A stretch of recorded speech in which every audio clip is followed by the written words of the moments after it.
Haleluya. Nginikezwe isikhathi esifishane sokuthi ngizofunda kwakhe. Ngenkonzo yeminikelo. Amen.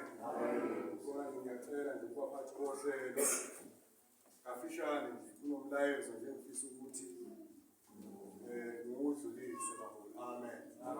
Kodwa hayi ngokuthanda kwami kodwa ngokusizwa uNkulunkulu. Amen. Ngifisa nje ukubheka nje ivesi elilodwa laphana kuJohane 6 ivesi lika-37. John 6 uvesi 37. Mawuzombheka ukuthi-ke ozayo akasoze amvalela ngaphandle. Amen. Amen. Ozayo kuye akasoze amvalela ngaphandle. Kuliqiniso obazalwane ukuthi iyodwa into esihlanganisile asihlanganiswanga yibandla. Kodwa sihlanganiswa ukuphila okuphakathi.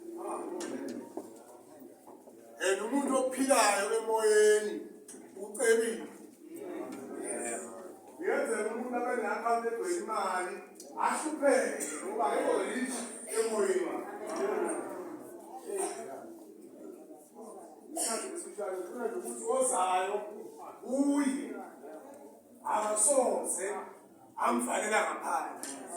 Manje ukuphila emoyeni wenza ukuthi-ke umuntu aye kuNkulunkulu ephelele. Ukuphila emoyeni wenza ukuthi umuntu aqondane noNkulunkulu ahlale ngokuqonda. Amen. Ngoba ukusiza uNowa nelwane ukuthi uNowa wayehlele eqotho. uNkulunkulu wavela neyesu uzasinde uzamqoka. Ziyafika izinto ezinzima ezizoshayela nawe ngenxa yokuqotho kwakho uyafikelela.